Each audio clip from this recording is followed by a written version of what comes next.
invite à vous lever, si vous le voulez bien. Et puis on va démarrer ce culte. Quelle joie d'être ensemble ce matin, de pouvoir célébrer Dieu, de pouvoir tourner nos regards vers lui, Amen. de pouvoir accueillir sa présence parce qu'il est là, il le promet et il agit. Partout où Jésus passe, il se passe quelque chose. Et ce matin, nous sommes venus pour rencontrer Dieu. Et même si on le rencontre tous les jours, où que nous sommes, pas que à l'église, mais lorsqu'on est ensemble, il y a quelque chose de spécial. Il y a des promesses spéciales, il y a des bénédictions spéciales. Il y a un verset dans l'Ancien Testament qui dit « À qu'il est bon, à qu'il est doux, à qu'il est agréable pour des frères de demeurer ensemble », parce que c'est là que Dieu envoie sa bénédiction. Donc il y a une bénédiction spéciale lorsque nous sommes réunis ensemble au nom de Jésus. C'est Jésus qui disait que si 2 ou 3 sont réunis en mon nom, je suis présent au milieu d'eux. Donc il y a une bénédiction particulière lorsque nous sommes ensemble. C'est pour ça que c'est important de se réunir. On lit même dans les Actes des Apôtres que la première église de Jérusalem, elle existait à travers la communion fraternelle. Ça veut dire à travers la relation amicale entre les chrétiens. Donc il y a quelque chose de spécial qui se passe lorsque les chrétiens se réunissent. Amen. En plus, c'est un jour de jeûne et de prière. Je ne sais pas si vous avez pris votre petit déjeuner ou pas, peu importe. Mais en tout cas, il est possible encore de jeûner avec le repas de midi et surtout de prier, d'être à l'écoute de Dieu. Et après le culte, on aura un temps ensemble d'adoration, d'intercession. Je vous invite à rester aussi pour pouvoir ensemble tout simplement être à l'écoute de Dieu. Et là aussi, nous apprenons dans la Bible qu'il se passe des choses spéciales et uniques dans le jeûne et dans la prière. Gloire à Dieu. Merci Seigneur parce que tu nous permets d'être ensemble ce matin. Seigneur, c'est une occasion spéciale et c'est un privilège d'être réunis, de pouvoir se réunir, de faire l'effort de se réunir et puis d'ensemble être coordonnés, tout simplement en accord. Voilà, c'est le mot que je cherchais. Si nous nous accordons dans la prière, Seigneur, tu nous réponds, tu nous entends et tu nous exauces.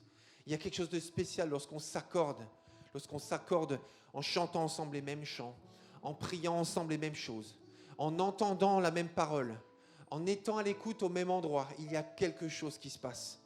Alors merci Seigneur, parce que ce matin, tu as prévu des choses particulières auprès de nous qui sommes présents, mais aussi auprès de ceux qui sont sur YouTube. Alors merci Seigneur, parce que tu es là. Nous nous offrons à toi encore en te laissant régner, en te laissant agir, en te laissant révéler, en te laissant transformer, en te laissant guérir, en te laissant libérer. Merci Jésus parce que tu es là. À toi la gloire. Amen. Amen. Si d'autres veulent élever la voix, sentez-vous libre de le faire tout simplement. Gloire à toi Jésus. Nous croyons que notre Dieu est parmi nous, parce qu'il nous l'a promis. Il nous a dit à chaque fois qu'on se réunit, il est avec nous, par son esprit. Pas physiquement, mais par son esprit. Et on le sait, on l'a déjà vécu. Amen. C'est vrai? Alors on va l'honorer ensemble. On va le bénir parce qu'il agit, parce qu'il est vivant, parce qu'il veut agir encore aujourd'hui. Il veut encore manifester son amour. Il veut encore manifester une parole pour les uns et les autres. Saisissons chaque instant, on est tous participants de ce temps d'adoration. Il n'y a pas d'assistance, on est tous à adorer Dieu ensemble. C'est vrai?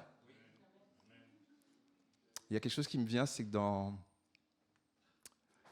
dans l'église catholique, il y a très longtemps, il y avait les prêtres, en fait, ils donnaient le dos aux gens. En fait, ils ne regardaient pas les gens, ils donnaient le dos aux gens. Alors, je ne dis pas que c'est bien, c'est pas bien, hein, mais l'explication de ça, c'est qu'en fait, ils disaient, mais on adore tous, on regarde tous dans la même direction. C'est pas, voilà, on n'est pas en train de regarder la personne qui parle, on regarde tous à Dieu ensemble. Je trouvais ça intéressant. Voilà, je ne dis pas que c'est bien, c'est mal, mais je trouve ça intéressant. Alors, on regarde tous à Dieu en ce matin. Amen. Ce matin, on va prendre un premier chant, c'est « Quand l'Esprit de Dieu ». Alors, le titre, c'est « Quand l'Esprit de Dieu ». Il y en a qui disent « Habite en moi », il y en a qui disent « Agite en moi ». Alors, si tu sais que l'Esprit de Dieu habite déjà en toi, bah, tu vas chanter « Quand l'Esprit de Dieu agit ». D'accord ? Maintenant, si tu n'es pas sûr que Dieu habite en toi, parce que tu n'as pas encore reçu le Seigneur, bah, tu dis « Quand l'Esprit de Dieu » ou « Quand l'Esprit de Dieu va habiter en moi ». Un peu comme une prophétie, un peu comme quelque chose que tu espères. Okay ? C'est pas grave s'il y en a qui disent habite et agis, parce que on n'est pas forcément tous au même endroit avec le Seigneur. Ok ? Et c'est pas grave. Ça vous va ?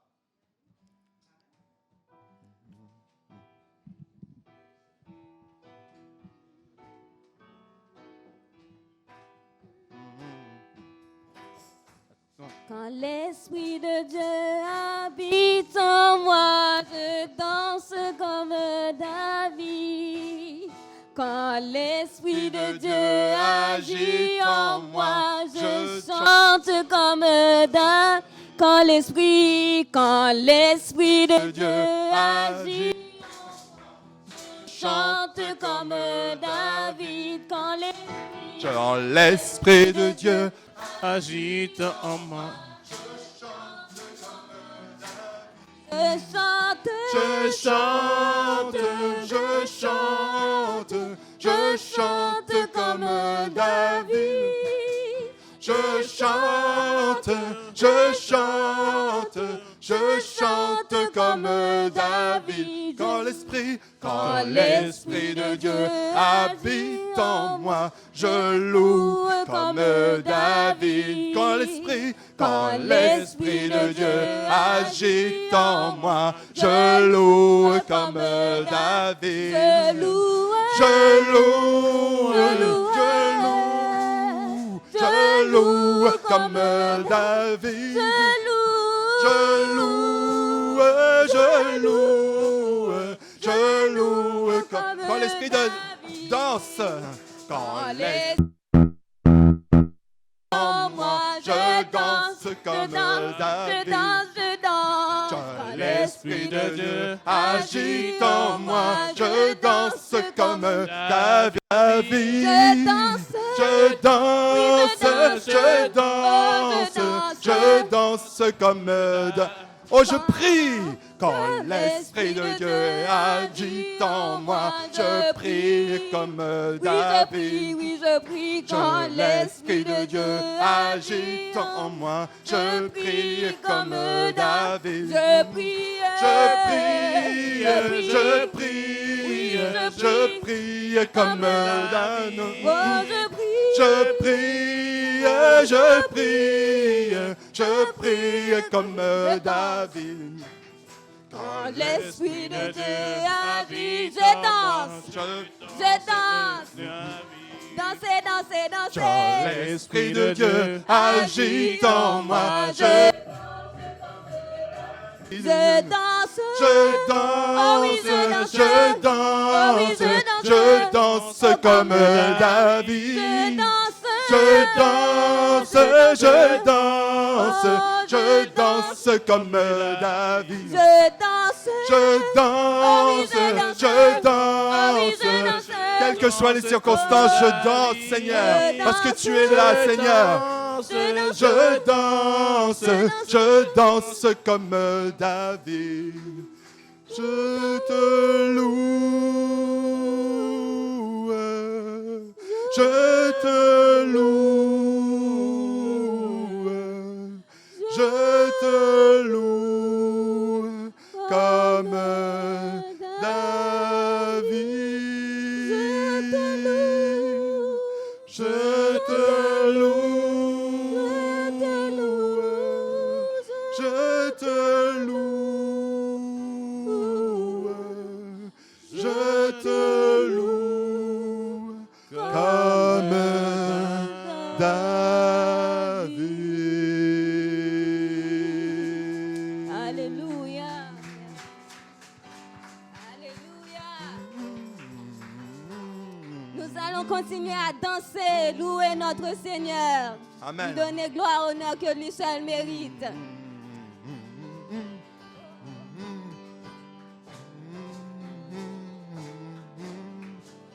Reçois notre louange, Seigneur, pour tes bontés dans ma vie et ta grâce infinie. Reçois ma louange. 10 000 langues ne peuvent suffire pour te dire merci. Reçois ma louange. Toi, Seigneur, toi qui guéris les malades, qui fait toutes choses à merveille. Reçois ma louange. Toi qui connais mon cœur, le Dieu de l'impossible. Reçois ma Encore une fois, pour tes bontés dans ma vie et ta grâce infinie. Reçois ma louange. Les gens ne peuvent suffire pour te dire merci. Reçois ma louange. Toi qui guéris les malades, tu fais toutes choses à merveille. Reçois Oh, ma reçois Seigneur, louange. reçois notre adoration. Toi qui connais mon cœur, Le Dieu de l'impossible, reçois ma louange. que pourrais-je t'offrir, ô Jéhovah? Toi qui as fait tant de merveilles pour moi, que pourrais-je t'offrir, ô Jéhovah? Toi qui as fait tant de merveilles pour moi, reçois, reçois, reçois, ô Seigneur, reçois Seigneur, reçois ma louange. Reçois, ô Seigneur, reçois Seigneur, reçois ma louange. Que pourrais-je t'offrir, ô Jéhovah?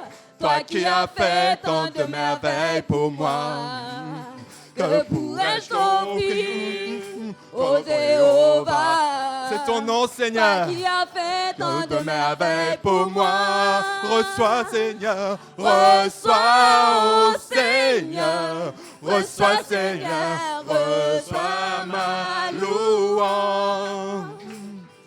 Reçois, ô Seigneur, reçois Seigneur, reçois ma louange.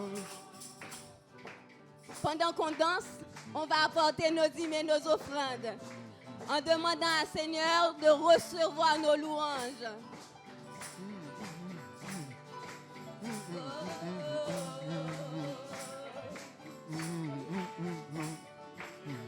Que pourrais-je t'offrir, ô Jéhovah?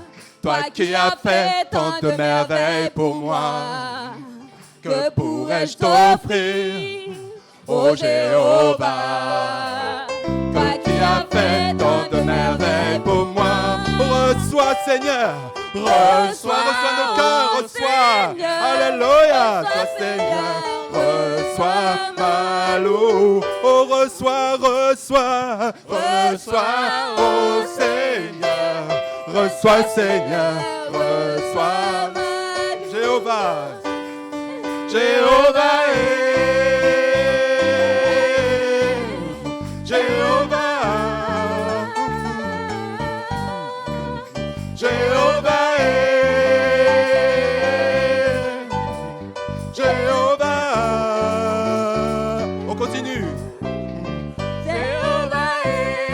Ne soyons pas dérangés de chanter Jéhovah.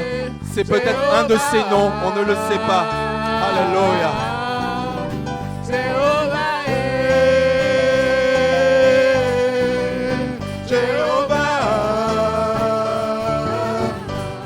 Jéhovah, tu es élevé. Jéhovah, tu es élevé. Jéhovah, tu es élevé.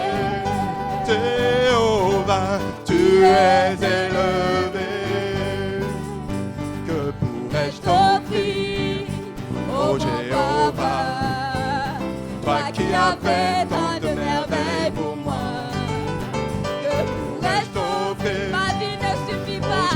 Mon Jéhovah? argent Oh ne suffit Seigneur, pas. toi qui as fait tant de merveilles pour moi. Alors Reçois, reçois, reçois, oh Seigneur. Reçois Seigneur, reçois ma louange. Reçois, oh Seigneur. Reçois Seigneur, reçois ma louange. Reçois notre adoration, reçois notre louange, Dieu Saint. À toi la gloire, Dieu Saint. À toi l'honneur et la majesté. À toi la gloire. Reçois, Seigneur. Je vous rassure, on ne s'est pas transformé en témoin de Jéhovah parce qu'on a dit Jéhovah dans un chant. Nous sommes des enfants de Dieu. Mais c'est peut-être un de ces noms, Jéhovah, on ne sait pas. Yahvé, Jéhovah, peu importe la transcription. Mais on s'adresse au même Dieu. On n'est pas devenus des témoins de Jéhovah, rassurez-vous. Alléluia, Dieu Saint. Alléluia. quelqu'un est en Christ, il est une nouvelle créature. Les choses anciennes sont passées. Voici, toutes choses sont devenues nouvelles. Et tout cela vient de Dieu qui nous a réconciliés avec lui par Christ et qui nous a donné le ministère de la réconciliation. Car Dieu était en Christ, réconciliant le monde avec lui-même, en n'imputant point aux hommes leurs offenses. Il a mis en nous la parole de la réconciliation. Merci Seigneur Dieu. Gloire à Dieu. C'est 2 Corinthiens 5. Je vous invite à lire tout le chapitre parce qu'il y a pas mal de paroles dans ce chapitre. Alléluia. Nous allons crier Abba Père.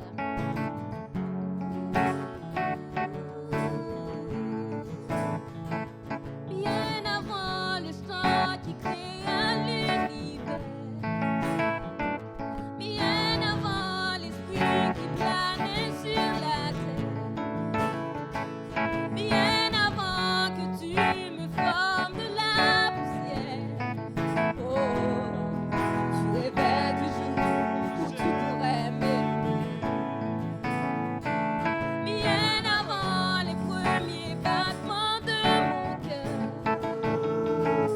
bien avant que je m'éveille à ta douceur, bien avant mes doutes, mes joies et mes douleurs, oh, Tu rêvais du jour où je pourrais t'aimer.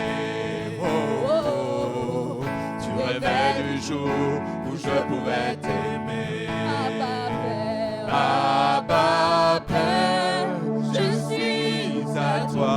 Abba Père, Abba Abba Père, Père, je suis à toi. Abba Père, je suis à toi. Abba Père, je suis à toi.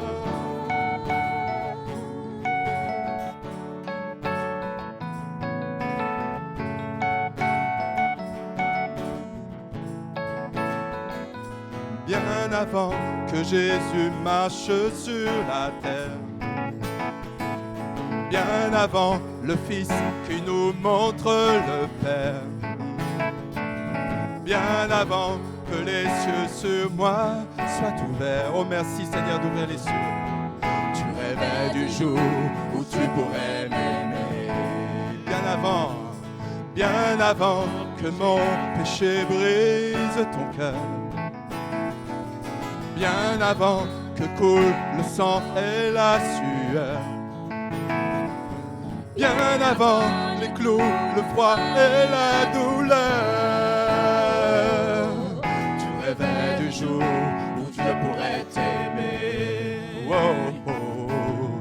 Tu rêvais du jour où je pourrais t'aimer.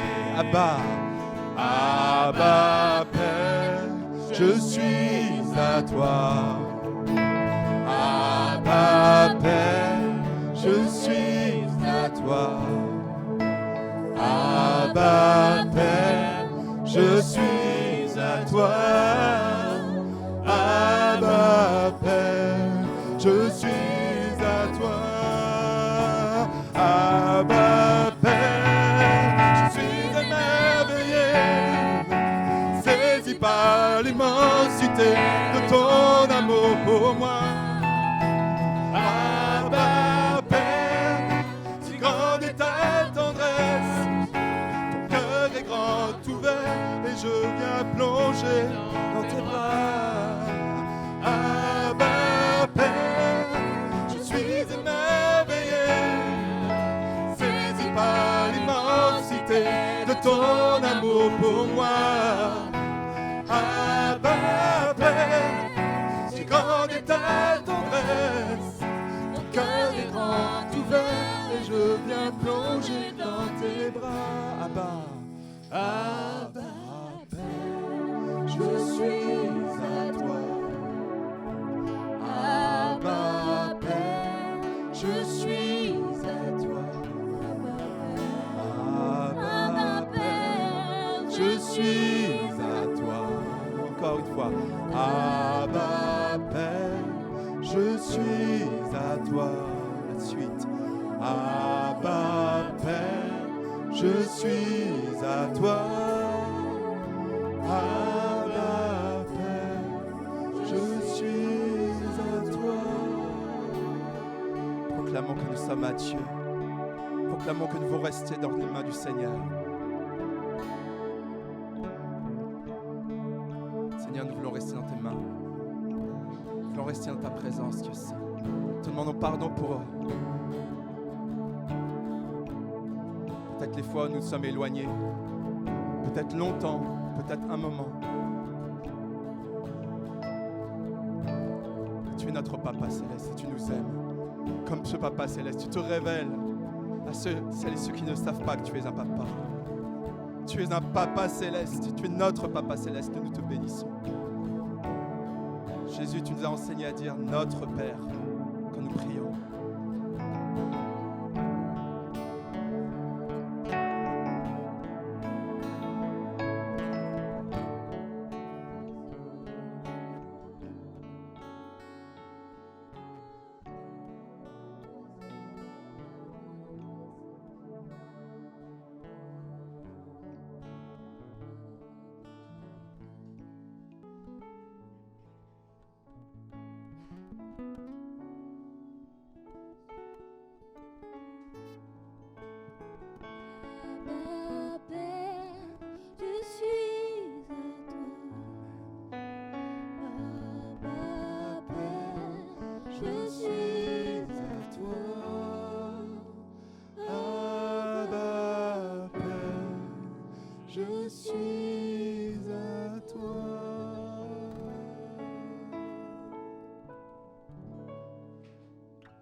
Alléluia, Dieu vivant.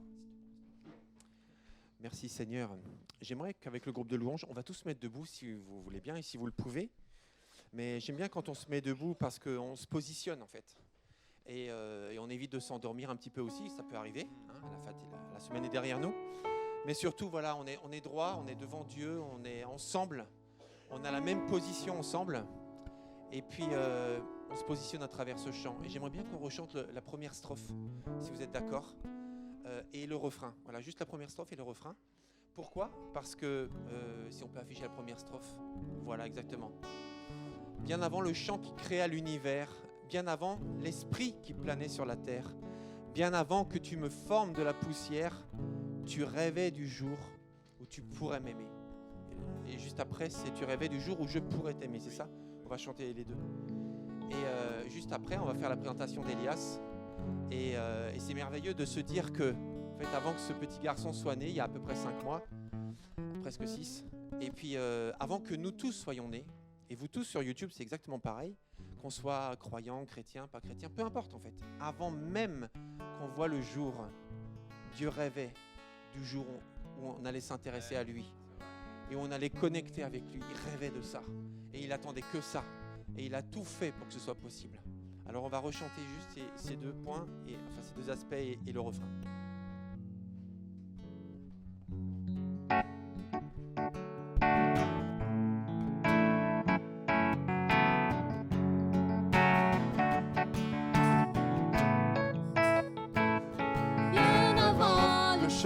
Qui créa l'univers,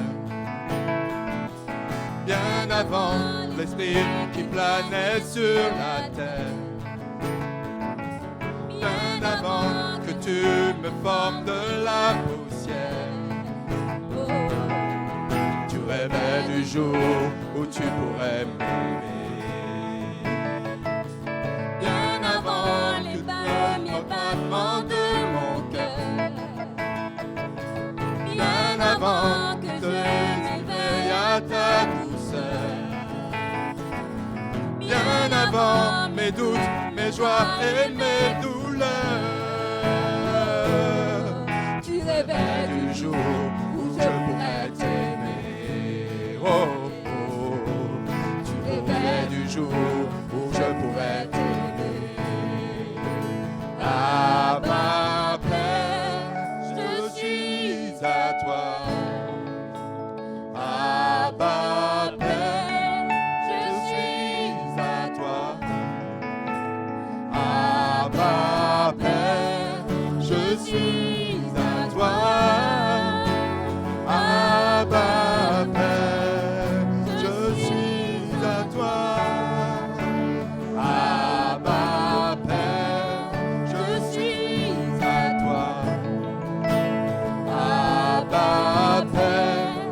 je suis à toi. Abba Père, je suis à toi. Abba Père, je suis à toi. Merci. Est-ce qu'on peut rendre gloire à Dieu encore et nous réjouir qu'il a tout fait pour qu'on puisse l'aimer. Amen. Amen. J'inviterai Jessica, merci. Jessica, Sergio à venir avec le petit Elias. C'est possible d'avoir juste un tout petit peu plus de son, parce que j'ai vu que Georges il avait un bon son sur son micro des Jeux Olympiques. Ah bon? Vraiment bien, bien. Alors pas trop fort non plus, hein, mais juste bien. Voilà, c'est tout. Et puis que je m'entende un peu. Voilà. En tout cas, très content de vous avoir tous les trois avec nous ce matin, avec le petit Elias. Alors, vous m'avez contacté pour savoir si vous pouviez et qu'on pouvait ensemble présenter ce petit garçon qui est une bénédiction de la part de Dieu. Et c'est toujours une joie pour nous de pouvoir présenter un petit garçon, une petite fille, ou même s'il est plus grand, il n'y a pas de souci, mais présenter un enfant, de rejoindre les parents dans leur désir de remercier Dieu pour le cadeau qu'ils ont reçu, la bénédiction qu'ils ont reçue à travers leur enfant, et en même temps demander à Dieu son aide pour pouvoir éduquer tout simplement son enfant dans la volonté de Dieu. Alors voilà, pour ceux qui sont habitués à cette église, aux églises évangéliques, vous savez que nous ne baptisons pas les petits-enfants de 5 mois. D'autres églises, les églises catholiques par exemple le font, nous ne le faisons pas, parce que dans des églises protestantes, en fait, notre désir, c'est toujours de nous conformer à ce qui est écrit dans la Bible. Donc si c'est écrit dans la Bible, on veut le faire. Si ce n'est pas écrit dans la Bible, on ne veut pas le faire. Voilà, c'est aussi simple que ça, et toujours dans son contexte bien sûr, mais on n'a jamais vu dans la Bible des nourrissons être baptisés. Mais plus tard, on le souhaite, quand Elias sera grand, eh bien, qu'il puisse lui-même souhaiter s'engager avec Christ et suivre Christ et demander lui-même le baptême. Le plus tôt, on l'espère, sera le mieux pour lui, mais en même temps, c'est son choix. Voilà. Et donc, c'est ce que, en tant que parents, nous voulons, c'est conduire nos enfants, éduquer nos enfants pour les aider à apprendre à aimer Dieu et à faire ensuite leur choix. Donc, par contre, une présentation, c'est un engagement de la part des parents en disant « Seigneur, nous voulons déjà te remercier pour nous avoir donné cet enfant, mais aussi nous voulons vraiment que tu nous aides à l'éduquer selon ta parole. » Et en même temps, c'est aussi un engagement de l'Église, parce qu'il y a plein de parents, de grands-parents même ici ce matin, et les autres matins. Et puis, en fait, nous aussi, on a un peu d'expérience, et on est là autour de vous pour vous aider tout simplement à ensemble élever nos enfants selon la volonté de Dieu. Donc, on va prier pour Elias, on va prier pour les parents, même pour la mamie, pour la tata. Vous êtes d'accord de venir avec nous ? Venez avec nous tout de suite d'ailleurs. Mais oui, on va prier pour la famille parce que c'est aussi une occasion. Parce que l'enfant, il a des parents, mais il a toute une famille autour de lui. Et puis voilà, on veut prier pour l'environnement de cet enfant. Mais avant ça, Sergio et Jessica, peut-être que vous voulez dire un mot, tout simplement. Donc, vous n'êtes pas obligés, hein. Voilà, mais si vous le souhaitiez, vous pouvez le faire. Bonjour. Non, nous, on voulait juste rendre grâce à Dieu. Ça nous a pris un petit peu de temps pour venir parce qu'il y a eu beaucoup de soucis. Je remercie vraiment grâce à Dieu que ce soit pour nous, pour notre bébé, parce que la grossesse s'est pas bien passée. L'accouchement s'est pas bien passé.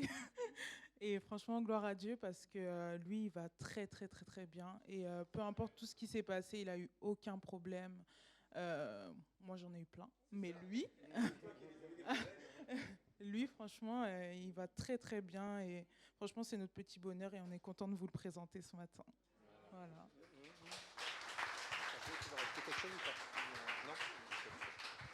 Très bien. J'inviterai Georges Nadège, si vous voulez bien venir avec moi, s'il vous plaît. On va prier pour vous. Est-ce que vous êtes d'accord de vous mettre debout ? Et on va accueillir cet enfant, la famille.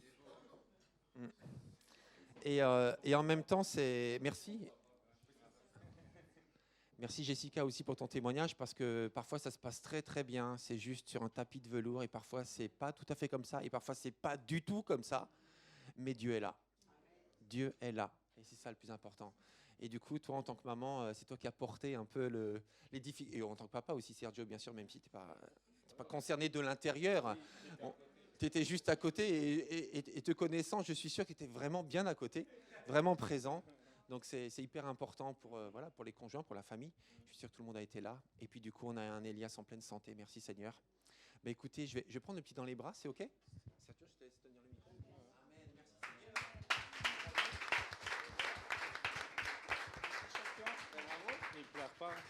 peu de flemme. Ah ben voilà. C'est vrai. Ça n'arrive jamais. Bougez pas. Presque jamais. Bon, ben voilà, je suis privilégié alors. Merci. On voudrait aussi, Elias, t'offrir une petite Bible. Et quand je dis petite, elle est grande pour toi. Mais voilà, elle est portable. Tu pourras l'emmener où tu voudras. Avec des images, avec des pages que tu ne pourras pas déchirer. Malgré tes efforts, tu pourras les ronger, mais ça te tiendra le choc. Donc c'est la parole de Dieu. Voilà, donc les parents, vous pourrez lui lire. Voilà, c'est peut-être... Merci. Soyez bénis en tout cas. Merci.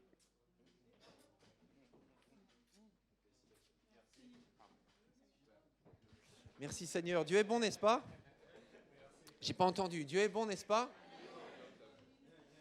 Et vous qui avez des enfants aussi, c'est une bénédiction. Et c'est pas toujours facile les enfants. Hein. C'est pour ça que moi j'ai jamais appelé mes enfants mes petits anges, parce que j'espère que les anges sont un peu plus carrés que ça. Donc je me suis dit voilà, ce sont mes enfants que j'aime, mais ce sont pas des anges. Voilà, bon voilà, chacun fait comme il veut, mais Dieu est bon. Et c'est ça qui compte. Et Dieu est toujours bon. Toujours, toujours. En tout cas, content de vous avoir avec nous ce matin, d'avoir chacun d'entre vous, bien sûr. Et puis, j'aimerais laisser la parole à Brigitte. Quelques minutes, tu voudrais nous dire quelque chose d'important. Donc, Brigitte, viens me rejoindre, je vais t'aider à monter. Ça va ? Ah, merci. Quand Dieu dit qu'il faut rester là, il se débrouille pour qu'on reste là et qu'on ne bouge plus. Donc, c'est mon cas. Alors, je voulais vous dire, voilà, je regarde la pendule parce que il y a un mois à peu près, j'ai dû vous dire quelque chose qui n'a pas été bien compris. Je n'ai pas dû me faire bien comprendre. Notre cher Philippe, l'Église nous a accordé 5 minutes à chaque culte. Merci. Et il ne faudrait pas l'oublier. Il ne faut pas laisser la place vacante, s'il vous plaît. Vous allez m'aider. Je vous regarde tous parce qu'il s'agit de vous tous. Vous tous. 5 minutes. Il faut les prendre, ces 5 minutes, pour venir donner la parole par cœur. Ça peut être un petit verset. Ça peut être un petit passage. Il faut se chronométrer pour pas que ça fasse plus de 5 minutes. On peut être 2 ou 3 à donner des versets. Juste 5 minutes. Mais ça ne bouge pas. Alors, c'est tout le monde, même si vous ne venez pas à l'atelier qui a lieu peut-être une fois tous les mois. La prochaine fois, c'est le 16 mai, dimanche 16 mai, pour ceux qui veulent, pour qu'on se donne des tuyaux pour apprendre par cœur, qu'on se donne des outils, qu'on travaille ensemble sur le par cœur. Il y a une urgence. Écoutez, vous savez quoi? Moi, j'ai reçu un ordre de la part de Dieu là. Et je ne vais pas lâcher le morceau, hein. J'ai reçu cet ordre de venir vous faire apprendre par cœur la parole. Je ne vais pas lâcher le morceau. C'est tellement important, la puissance de la parole. Vous ne pouvez pas partir le matin ou vous lever sans avoir une parole. Ce n'est pas possible. Même prendre son petit déjeuner avant d'avoir la parole de Dieu, ce n'est pas possible. Il ne faut pas attraper son téléphone avant d'ouvrir sa Bible. Je le dis pour moi. Hein. Je le dis pour moi. Hein. Apprendre par cœur un verset. Alors, comment on va s'y prendre? Alors d'abord, j'en dis un parce que personne n'a pris la place, donc je la prends aujourd'hui. Je prends ces 5 minutes. Ça ne va pas durer 5 minutes. Voilà. Vous aurez le droit d'avoir une anti-sèche. Hein. C'est pour vous rassurer. Vous voyez? Si je ne sais pas démarrer, je peux. Rendez grâce à Adonai, rendez grâce à Dieu. Invoquez son nom. Faites dire par toutes les nations toutes ses œuvres. Chantez-lui des louanges. Oui, chantez-lui des louanges. Que celui qui cherche Dieu ait le cœur joyeux. Cherchez sa présence. Cherchez Adonai et sa force. Et glorifiez-vous dans son saint nom. 1 Chronique 16, 8. J'ai bon. Voilà. Alors, je ne suis pas là tous les dimanches parce que je suis itinérante. Alors, je vous dis, à la sortie de l'église, il ne s'agit pas de raconter une histoire. Hein. C'est juste dire par cœur un passage. Un verset, 2 versets, à 2, à 3, ou un passage qui ne dure pas plus de 5 minutes.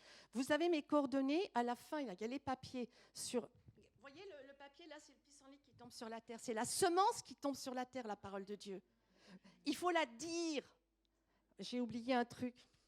marrant. Parlez, dit la parole. Parlez de ses œuvres et de ses prodiges. Ça, je l'ai oublié comme par hasard. Donc, c'est à la fin, il y a mon numéro de téléphone derrière. Alors, comment on s'y prend ? Ceux qui veulent assister donc nos petites sessions, ça sera peut-être à peu près une fois par mois. Voilà, on a un groupe WhatsApp. Vous pouvez rester, j'ai dit le 16 mai, c'est ça ? Sinon, n'importe qui, tout le monde, vous me téléphonez, vous me dites, moi j'ai envie la semaine prochaine de porter la parole, je la dis par cœur tous les jours, et c'est moi dimanche qui viens la dire. Vous me téléphonez, vous me la dites au téléphone ou vous la dites sur le groupe WhatsApp. On a fait un groupe pour se booster, s'encourager, et on s'envoie même des vidéos. Hein, d'accord ?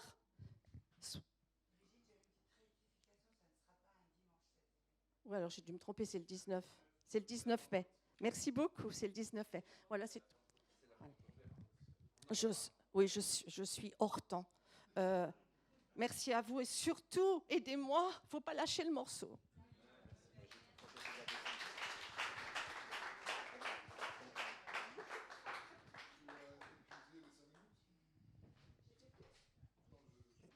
C'est très bien, c'est très bien. Merci beaucoup, merci.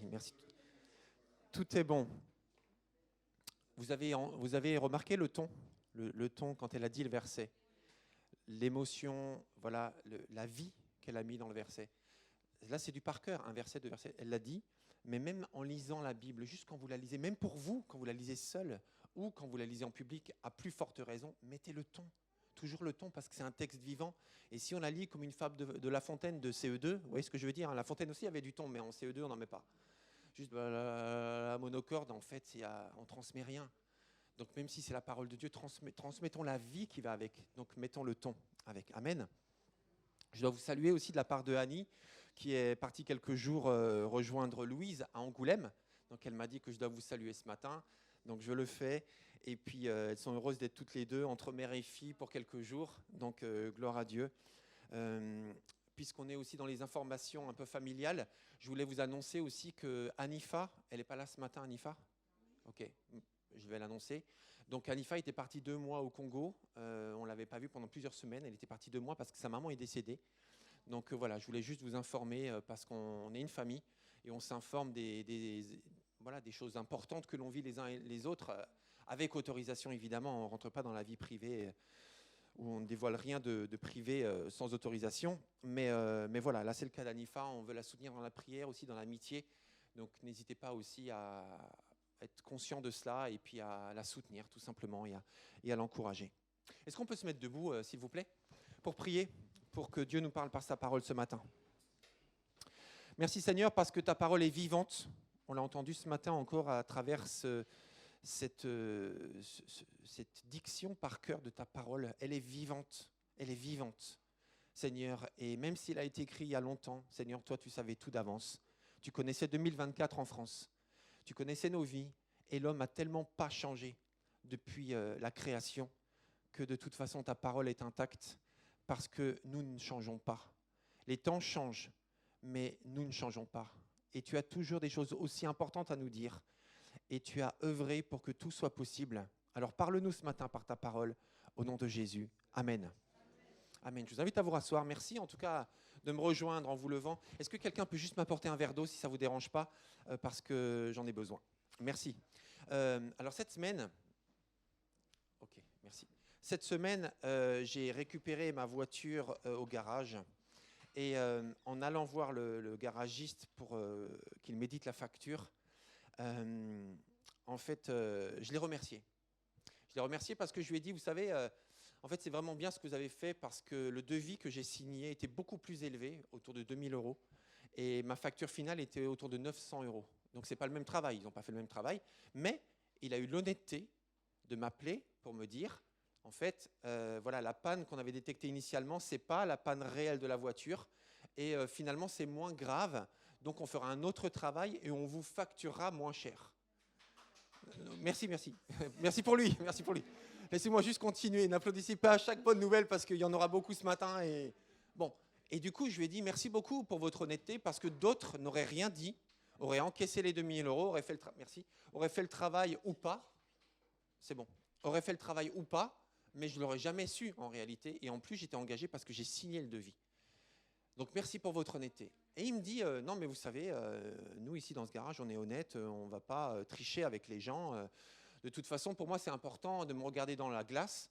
Et je sais que si je triche avec les gens, je ne peux plus me regarder dans le miroir. Et je dis, mais ça c'est super. L'honnêteté, c'est tellement important. Et en entendant l'accent, et en voyant son nom, Abdelkader ou quelque chose comme ça, je me suis dit, et que c'était le dernier jour du Ramadan, je me suis dit, cet homme, peut-être que c'est un croyant. Et là, je rajoute, je lui dis, vous avez tellement raison. Et vous savez, en plus du miroir, Dieu voit tout. Dieu sait tout de nous. On ne peut rien lui cacher, en fait. Donc même si on peut cacher aux gens, on peut tricher avec les gens, on peut même des fois s'arranger avec sa conscience, mais devant Dieu, on ne peut pas tricher. Donc vous avez tellement raison. Et je suis d'accord avec vous. Et là, il me dit, mais monsieur Dibling, mais c'est vrai ce que vous dites. C'est vrai ce que vous dites, mais vous savez, moi je ne le dis pas trop parce que vous savez, tout le monde ne croit pas. Il y a des athées, par exemple, qui ne croient pas qu'un jour on devra rendre des comptes à Dieu. Et je lui ai dit, mais c'est vrai, il ne le croit pas, mais ça n'empêche que c'est vrai quand même. Et le fait de ne pas croire en Dieu, ben, ça ne l'empêche pas d'exister. Et quand on sera devant lui, ben, on le réalisera tous que c'est vrai. Et là, il me dit, mais vous avez tellement raison, monsieur Dibling. Et il regarde autour de lui. Et je rends gloire à Dieu, pourquoi ? Je donne régulièrement, parce que voilà, le Seigneur m'a dit, donne des témoignages de ce que tu vis, de ce qui se passe dans le monde d'aujourd'hui. Parce que plein de gens vivent ça, ce que je dis, des discussions comme ça, mais il faut qu'on s'encourage les uns les autres à saisir des occasions, voire à les provoquer. Parce que nous sommes dans ce monde pour être sel de la terre et lumière du monde. On est entouré par des gens qui sont des croyants, d'autres qui ne sont pas croyants, certains qui sont chrétiens, certains qu'on ne devine pas alors qu'ils sont chrétiens, ils sont convertis, et d'autres qui sont en chemin. Mais Dieu nous donne des occasions de vivre des moments spirituels, tellement simplement autour de nous, parce que nous sommes dans un monde, Jésus revient bientôt. On ne sait pas quand. Dans le bientôt de Dieu, en tout cas, Jésus revient bientôt. Mais avant ça, il faut encore que beaucoup de gens se tournent vers Dieu. Amen. Et Dieu compte sur nous. Il compte sur les gens que nous sommes. Nous sommes les bonnes personnes. Là où nous sommes les bonnes personnes. Et souvent, il n'y a que nous, de toute façon. Donc, saisissons ces occasions. Et on va continuer ce matin. Merci pour le verre d'eau. On va continuer ce matin sur les dangers de l'occultisme. Merci à l'équipe technique. On va poursuivre ce qu'on a commencé la semaine dernière. Et la semaine dernière, voilà, je fais juste en 1 minute un point. La semaine dernière, pour ceux qui n'étaient pas là, je vous encourage vraiment à aller sur YouTube. Sur YouTube, vous tapez Église de Dieu Pontoise, vous tombez sur la chaîne et vous verrez l'enseignement de la semaine dernière, il est très important. On a vu la semaine dernière qu'il y a un attrait évident pour le sujet de l'occultisme par nos contemporains. Donc voilà, c'est ultra fréquent et vivant l'occultisme aujourd'hui en France en 2024. Donc je continue. L'occultisme, le but de l'occultisme, c'est de chercher à mettre en mouvement des puissances surnaturelles invisibles à travers des rituels ou des secrets mystérieux pour agir sur le réel. On a vu des exemples, par exemple l'astrologie, la voyance, la divination, le spiritisme. Donc consulter les morts, chercher à consulter les morts, la sorcellerie, la magie blanche, la magie noire, le maraboutage, les magnétiseurs, les guérisseurs et les pseudosciences comme les thérapies énergétiques telles que l'acupuncture, la lithothérapie, le soin par les aimants, le reiki, etc. La liste est longue, donc ce ne sont que des exemples les plus courants, mais je vous invite à regarder ou écouter la prédication de la semaine dernière. On a vu ensuite que Dieu aime trop les gens, nous tous, chrétiens et non chrétiens, pour nous laisser dans l'ignorance. Et on a vu que l'occultisme a toujours été interdit par Dieu. Et on va voir dans quelques minutes pourquoi, parce que ça détruit les vies. Le but, c'est d'arranger les choses. Les gens pratiquent l'occultisme pour arranger les choses, pour se rassurer, pour se soigner, pour avoir un enfant, pour retrouver un travail, bref, pour arranger les choses. Mais la réalité, c'est que ça détruit les vies. On va le voir dans quelques minutes. Et depuis toujours, Dieu a interdit la pratique de l'occultisme parce que Dieu ne veut pas que les gens soient détruits. Qu'on ne trouve chez toi, chez vous, personne qui immole son fils ou sa fille par le feu, personne qui pratique la divination, qui recherche les présages, consulte les augures ou s'adonne à la magie, personne qui jette des sorts, consulte des spirites ou des devins ou interroge les morts. Car le Seigneur a en abomination ceux qui se livrent à de telles pratiques. Donc c'est très très clair, c'est dit tout au long de la Bible, Ancien Testament, Nouveau Testament, bon bref. La semaine dernière, le texte de référence c'était Acte 19, 1 à 20, et on va y revenir un peu plus tard. Et on a vu que c'est un des séjours que l'apôtre Paul a fait dans la ville d'Éphèse, une ville connue pour sa pratique occulte son temple dédié à la princesse, à la déesse, Diane. Donc aujourd'hui, voilà, on va voir 2 points aujourd'hui. Tout d'abord, on va parler du danger réel de l'occultisme. Parce que je pense que nous sommes peut-être nous, et beaucoup de gens sont nombreux à sous-estimer les dangers de l'occultisme.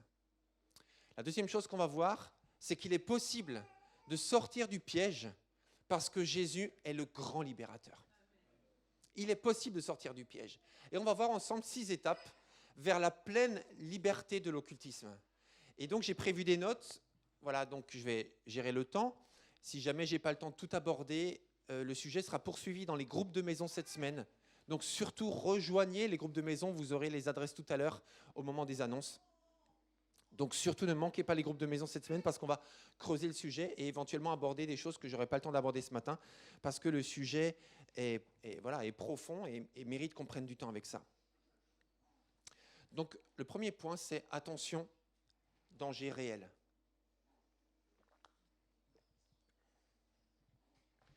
Ce que beaucoup de gens sous-estiment lorsqu'ils pratiquent l'occultisme, surtout des formes dites soft ou pseudo-scientifiques de l'occultisme comme l'astrologie, j'ai dit pseudo-scientifique, ou bien les pseudo-sciences énergétiques ou la voyance, les gens ne supposent pas, ne réalisent pas que ça met en marche des esprits démoniaques.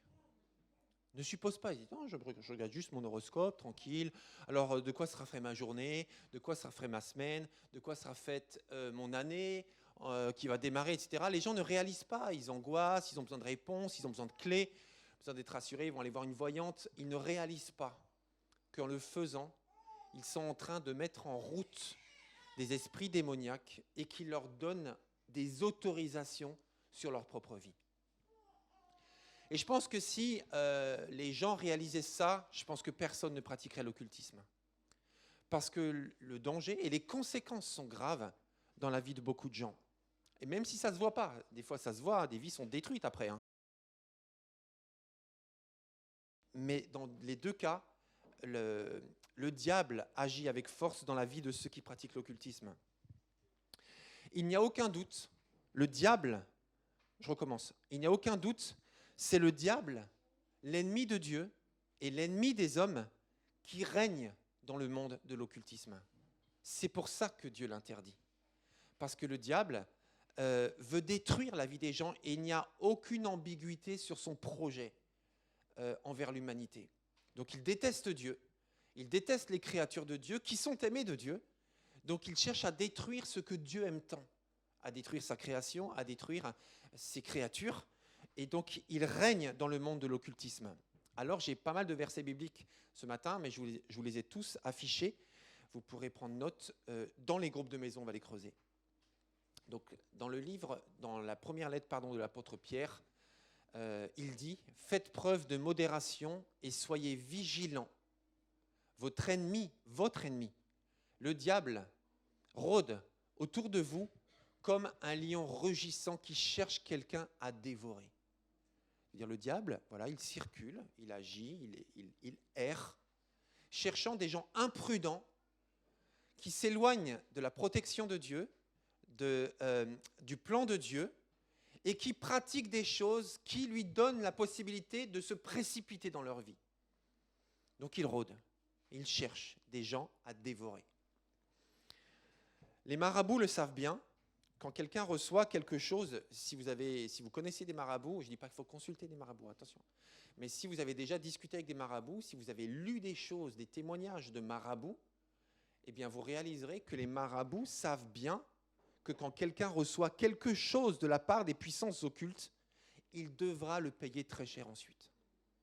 Et ce que les esprits, les forces invisibles que le marabout active sont en œuvre pour donner quelque chose de positif à quelqu'un, un travail, un conjoint, un enfant, de l'argent, autre chose, la santé, il va prendre 10 fois plus juste à côté. Le prix à payer est très cher pour avoir quelque chose dans le monde de l'occultisme. Et les marabouts le savent bien.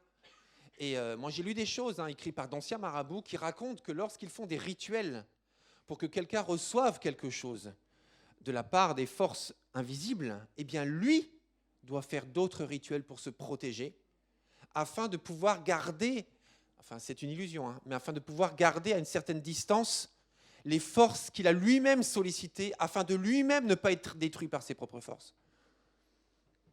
Il sait aussi le prix à payer que les gens vont devoir payer, qui vont ensuite revenir le voir et encore, parce que ça crée une dépendance, parce que les gens qui ont utilisé les pouvoirs occultes, en fait, vont devenir dépendants de l'occultisme pour après résoudre de nouveaux problèmes qu'ils auront dans leur vie à cause de l'occultisme.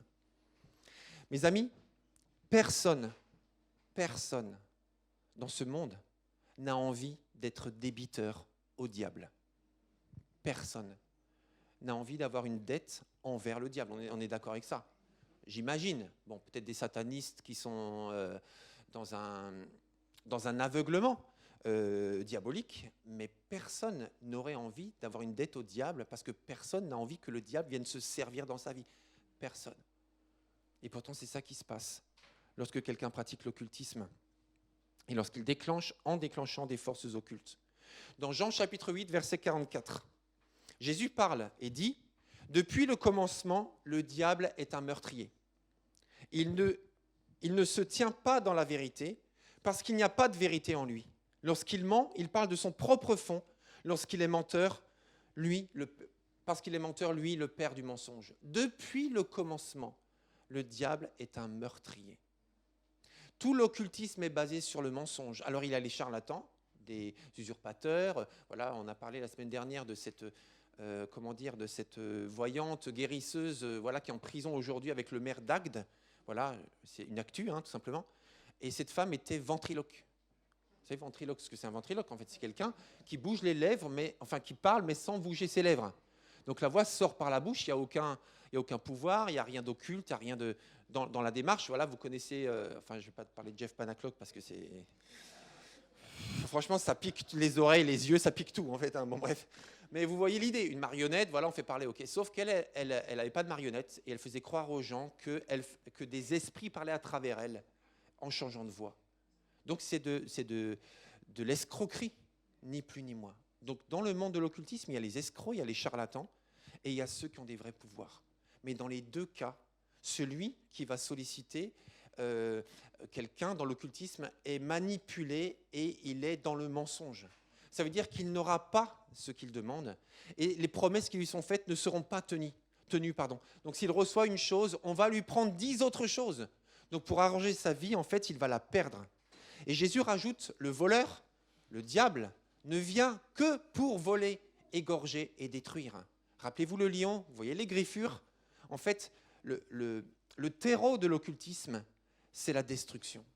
Le diable ne vient que pour voler, égorger et détruire. Moi, dit Jésus, je suis venu afin que les brebis aient la vie et qu'elle l'ait en abondance.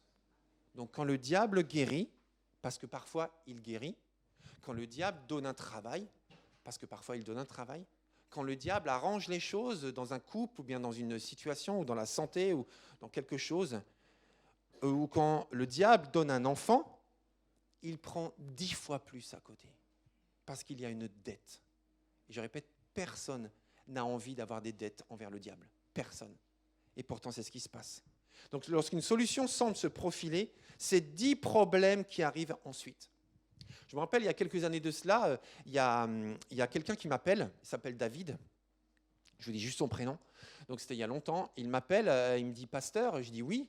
Il me dit « Voilà, je m'appelle David et j'habite à Andrézy et je n'arrive plus à dormir. Je suis angoissé, j'ai des cauchemars, je sens une présence autour de moi constamment, de jour comme de nuit.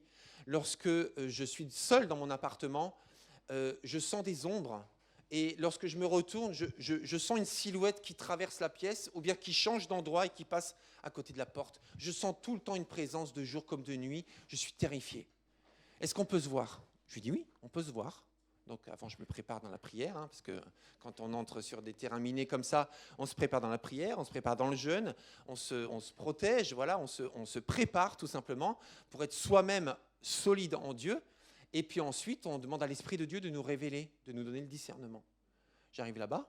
Je lui dis, écoutez, expliquez-moi depuis quand ça a commencé, qu'est-ce qui s'est passé.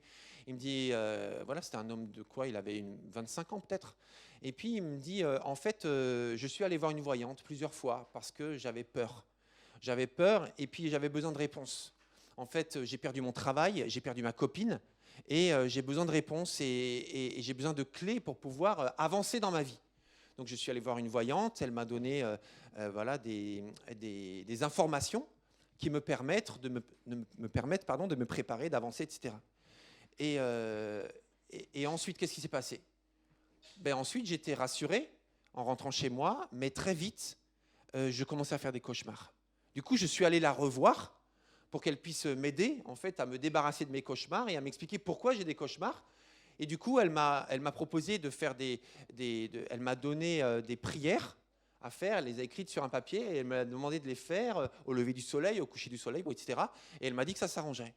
Et mes cauchemars sont partis, mais maintenant je sens des présences. Et en plus, j'ai des cauchemars. Et alors, elle m'a dit, écoutez, voilà, parce qu'elle était guérisseuse, a priori aussi, en plus, a priori, et elle m'a donné aussi un médaillon. Et elle m'a demandé de le porter sur moi, de jour comme de nuit, et de placer du sel au pied de mon lit. Enfin, je ne vous explique pas tous les rituels non plus. Vous voyez l'idée? Voilà. Bon, et alors il l'a fait, il a tout fait en fait ce qu'on lui a dit. Et c'est de pire en pire, de pire en pire. Alors je me suis dit, je vais appeler un prêtre exorciste, je n'ai pas trouvé le numéro, je vais appeler un pasteur, c'est sur vous que je suis tombé, aidez-moi. Alors je lui ai dit, écoutez, je lui ai parlé en gros de ce qu'on voit ce matin, la semaine dernière, je lui ai dit, en fait Dieu a interdit ça parce qu'à chaque fois il se passe plus ou moins ce que vous êtes en train de vivre. Et donc je lui ai demandé, est-ce que vous souhaitez être débarrassé de tout ça? Il me dit oui. Je lui ai dit, mais vous savez, il n'y a qu'une seule personne qui peut vous débarrasser de tout ça. C'est Jésus. Parce que Jésus a donné sa vie pour que vous soyez débarrassés du pouvoir du diable sur votre vie à travers votre propres erreurs, en fait le péché tout simplement, mais aussi toutes les influences que le diable a aujourd'hui sur votre vie. Est-ce que vous êtes d'accord, compris ensemble? Il me dit oui. Et là, devant moi, et on était autour d'une table, il était de l'autre côté de la table, et moi j'étais assis ici. Et puis machinalement, moi quand je prie, je ferme les yeux. Et puis en fermant les yeux, j'ai senti une oppression, une présence en fait. Moi j'ai senti la présence aussi. Et j'étais persuadé en fait qu'il allait me gifler. C'est bizarre, j'ai jamais senti ça quand je priais. Je ferme les yeux, je me suis dit je vais me prendre une baffe, c'est sûr. Là du coup j'ouvre les yeux quand même parce que j'ai pas envie de me prendre une baffe. Et là je ferme les yeux, je regarde et lui il était là comme ça, il me regardait, il était là.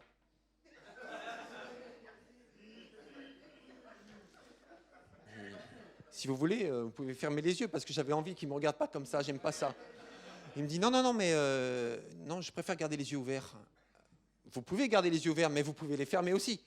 Alors il me dit non, mais je préfère garder les yeux ouverts. Alors je dis, je vais les garder ouverts aussi, alors moi.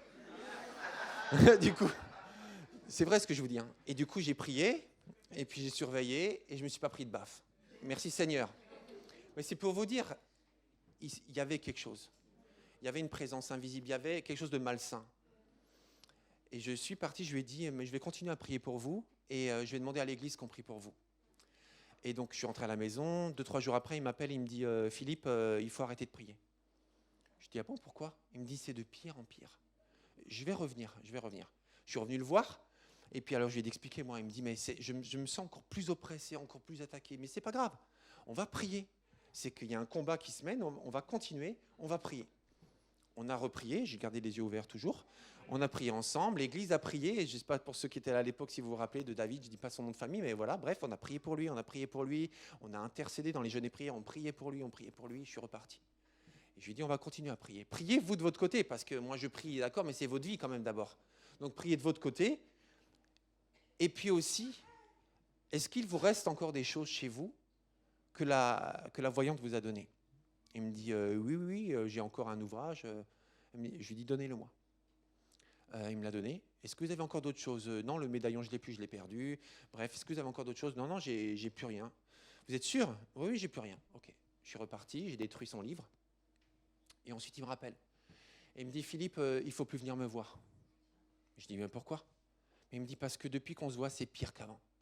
Je lui dis, mais non, c'est pas pire qu'avant. C'est qu'il y a un dénouement en cours.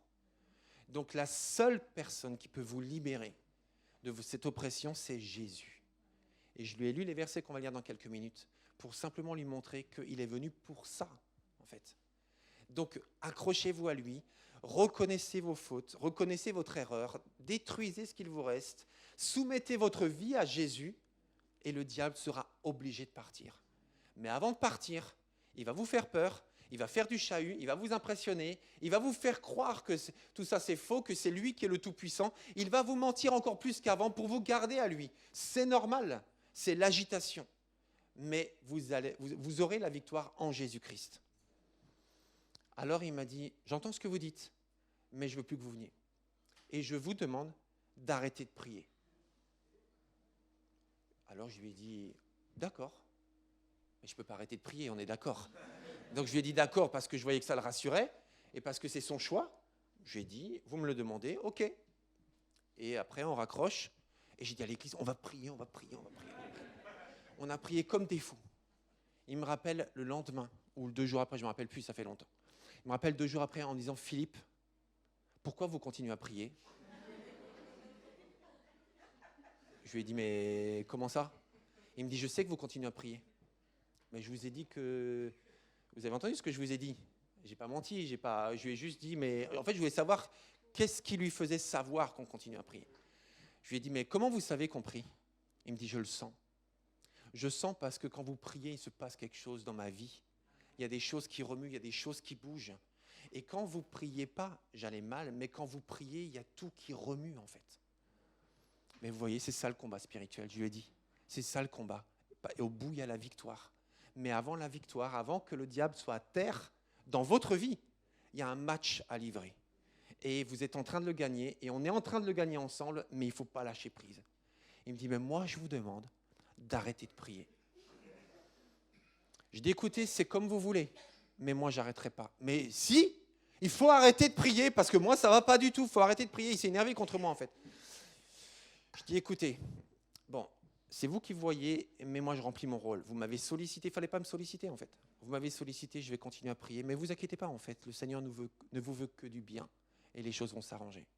Mais moi, je vous demande d'arrêter de prier. Il m'a raccroché au nez. Bon, on a continué à prier, je l'ai recontacté pour avoir de ses nouvelles. Il a changé de numéro, et je n'ai plus jamais eu de nouvelles de lui. Qu'est-ce que j'essayais de vous dire là? J'essayais de vous dire que par une simple consultation, juste pour être rassuré, pour avoir des clés pour avancer dans sa vie, en fait, il s'est retrouvé prisonnier d'un système qui le dépassait complètement avec des conséquences qu'il n'imaginait pas, mais surtout, il a expérimenté le pouvoir de la prière. Et là, il savait que quand des chrétiens prient, quelque chose se passe dans l'invisible. Et ça m'a beaucoup encouragé. Mes frères et sœurs, quand on prie, quand on s'accorde dans la prière pour demander la même chose, il se passe quelque chose dans le monde spirituel. Il se passe quelque chose. La prière du juste est d'une grande efficacité. Lorsque nous nous accordons dans la prière, Dieu nous entend et Dieu répond. Amen. Lorsque nous nous accordons dans la prière, ça c'est une chose. Donc la personne ne mesure pas les conséquences dans sa vie et lorsque le diable donne une chose, il en prend 10 autres. On est toujours perdant avec le diable, toujours. Le diable, c'est comme un joueur de bonneto. Lorsque vous jouez avec un joueur de bonneto, c'est illégal, c'est mauvais, c'est nul. Les joueurs de bonneto, c'est interdit en France, mais il y a des gens qui tombent toujours dans le piège. Ils continuent à aller 50 €, j'ai vu la carte, elle est là, j'ai vu la boule, elle est là, tout ce que vous voulez. Ils perdent toujours. Le diable est un joueur de bonneto qui gagne toujours lorsqu'on lui demande quelque chose. La deuxième chose aussi très importante que les gens ne mesurent pas, c'est que quelqu'un qui pratique l'occultisme aura des freins très forts envers Jésus. Et très souvent, quelqu'un qui a pratiqué l'occultisme, même lorsqu'il s'est converti, en fait, il y a des freins encore dans sa vie. Si on continue à garder des liens occultes ou à avoir des objets occultes ou à avoir des ouvrages occultes ou de temps en temps à avoir à consulter des gens ou à lire l'horoscope alors qu'on est chrétien, juste pour rire ou juste comme ça, par curiosité, on a des freins dans notre vie chrétienne. Et très souvent, quelqu'un qui a pratiqué l'occultisme, il est hermétique à l'Esprit de Dieu. L'Esprit de Dieu peut y aller quand même, et il y va quand même. Mais la personne a du mal à croire. La personne a du mal à écouter lorsqu'on parle de Dieu. La personne a du mal à donner sa vie à Jésus. Elle a du mal à faire confiance. Elle a du mal à prier. Il y a tellement de freins spirituels que quelqu'un a lorsqu'elle a pratiqué l'occultisme. Et ça, c'est peut-être le plus grand des problèmes. Parce que la seule personne qui peut sauver quelqu'un, c'est Christ. Et si la personne, même si elle n'a pas une vie détruite comme David dont je vous ai parlé tout à l'heure, même si a priori tout va bien, tout roule, mais le fait d'être hermétique à Jésus, c'est une bombe à retardement. Et ça, c'est peut-être la chose la plus grave. C'est pour ça qu'on ne doit vraiment pas sous-estimer les dangers de l'occultisme. Mais c'est possible de sortir du piège. C'est possible de sortir du piège. Et là, quand je vous ai parlé tout à l'heure, vous aviez l'air sombre. Quand je vous ai parlé de David, vous me regardiez comme ça. Certains avaient les yeux écarquillés en disant « Mais c'est terrible, c'est grave, ça fait peur !» Ben oui, ça fait peur. C'est pour ça qu'il faut qu'on soit conscient de ce qui se passe dans les ténèbres de l'occultisme. Mais la bonne nouvelle, et c'est avec ça qu'on va terminer ce matin, la bonne nouvelle, c'est que c'est possible de sortir du piège. C'est possible pour tout le monde, même la personne la plus empêtrée dans la pratique occulte, même dans la sorcellerie, même dans le satanisme, même dans l'occultisme le plus sombre et le plus addictif. C'est possible d'en sortir. C'est possible, amen. Gloire à Dieu. C'est possible de sortir du piège parce que Jésus est le grand libérateur. C'est Jésus le grand libérateur. On ne peut pas sortir d'une pratique occulte en allant voir un autre marabout, en allant voir quelqu'un de plus puissant que lui. On peut sortir uniquement en se tournant vers Jésus. Jésus, c'est le grand libérateur. Que faire si vous êtes en contact avec l'une ou l'autre forme d'occultisme ? Comment être libéré des liens tissés par les esprits dans votre vie, à vous qui êtes présents ou à vous qui êtes sur YouTube ? La réponse tient en un mot, en un seul prénom, en un seul nom. C'est Jésus. Et ce n'est pas magique, hein ? C'est une personne. C'est la personne de Jésus. Jésus, lui seul, peut vous libérer et vous débarrasser de tous les liens et de toute conséquence avec le monde occulte. Parce que Jésus sauve, parce que Jésus pardonne, parce qu'il restaure. Et tu lisais tout à l'heure, Erika, ce passage qui dit qu'en Christ, nous sommes une nouvelle créature. Les choses anciennes sont passées, voici, toutes choses sont devenues nouvelles. On sort de la spirale infernale des dépendances et des influences démoniaques en Jésus-Christ, parce qu'en lui, toutes choses sont devenues nouvelles. Il y a une cassure possible, il y a une délivrance possible en Jésus. On va relire Jean 10, verset 10. Le voleur ne vient que pour voler, égorger et détruire. C'est clair et net. Moi, dit Jésus, je suis venu afin que les brebis aient la vie et qu'elle l'ait en abondance. Donc ça veut dire qu'en opposition au destructeur, au lion qui dévore, qui griffe, qui détruit, en opposition à ça, il y a le bon berger qui est venu pour que les brebis aient la vie et qu'elle l'ait en abondance, et encore, et encore. Et ces bénédictions se renouvellent, et chaque matin, oh que ta fidélité est grande, mon Dieu, et encore, et ces fleuves d'eau vive qui sortent de Christ, et qui abreuvent ta vie, et qui non seulement qui balayent les mauvaises choses, mais en plus qui nourrissent avec une eau fraîche, et une eau renouvelée chaque matin, chaque jour. Ton avenir est devant toi, mon ami. Ton avenir est devant toi, mon ami qui est sur YouTube, en Jésus-Christ. Tout est possible. Jésus lui-même a rappelé une prophétie de l'Ancien Testament en disant, il a ouvert le rouleau et il a dit, l'Esprit du Seigneur est sur moi, car il m'a oint pour annoncer une bonne nouvelle aux pauvres. Il m'a envoyé pour annoncer aux captifs la délivrance. David était captif, mais il a eu encore plus peur de sortir de sa cage que d'y rester, alors que Jésus est venu pour libérer les captifs. Je suis venu pour annoncer aux aveugles, dit Jésus, le recouvrement de la vue, pour apporter la liberté aux opprimés et pour proclamer une année de faveur accordée par le Seigneur. Et Jésus a prouvé ça tout au long de l'Évangile. Jésus guérissait, Jésus sauvait, Jésus délivrait. Et vous savez, je ne sais pas si vous l'avez remarqué, mais dans les Évangiles, en fait, on voit que lorsque Jésus allait quelque part, il y avait des manifestations démoniaques. Vous savez pourquoi ?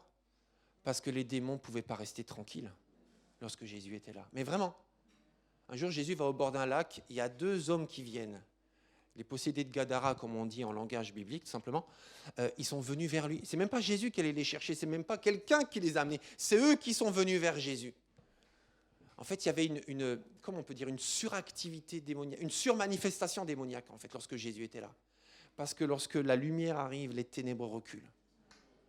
Et en fait, c'est les démons, les 2 personnes, les 2 hommes habités par des démons qui sont venus vers Jésus et qui se sont adressés à Jésus. Jésus n'a même pas prié, n'a même pas posé de questions, n'a même rien dit en fait, il était juste là. Et ces deux hommes, je recommence, les esprits en eux parlent à Jésus alors que Jésus n'a rien dit. Et ils parlent à Jésus en lui disant « Pourquoi es-tu venu nous tourmenter avant l'heure ?» Sa seule présence crée du remous dans le monde occulte. La seule présence de Jésus crée un malaise dans le monde des ténèbres. Parce que Jésus est venu pour ça. Il est venu pour libérer les captifs.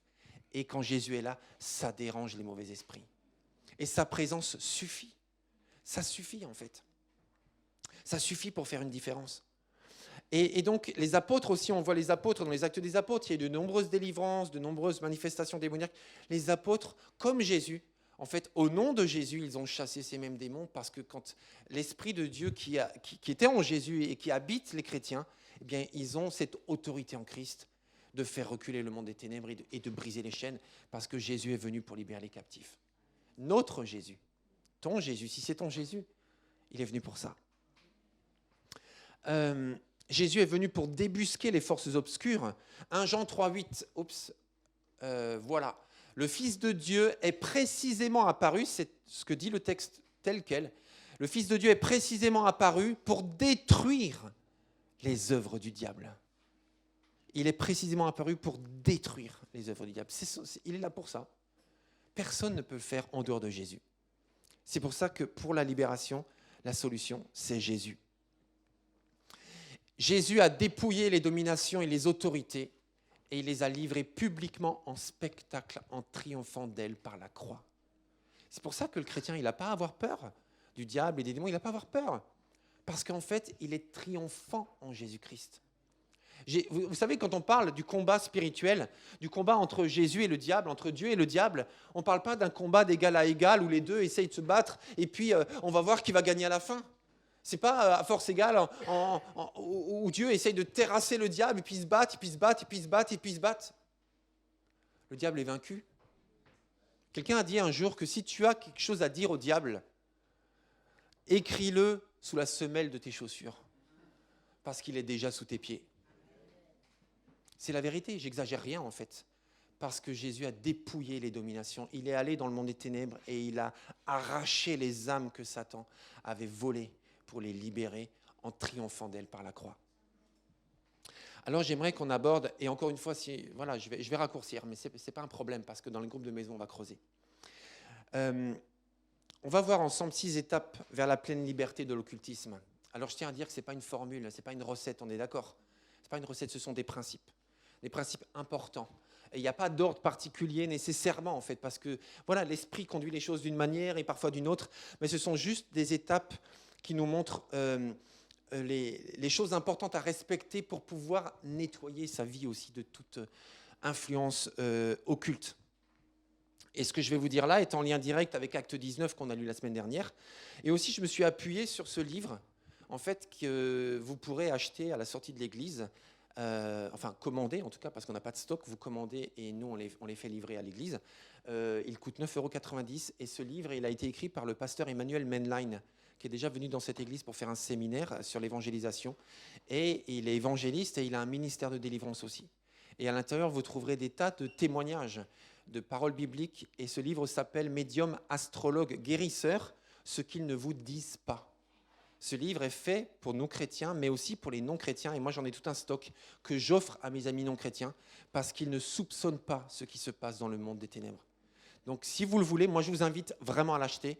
Ça vaut vraiment le coup. Et pour ceux qui n'aiment pas lire, il fait 90 pages. C'est vraiment 3 fois rien et ça se lit. C'est tellement passionnant, c'est tellement concret.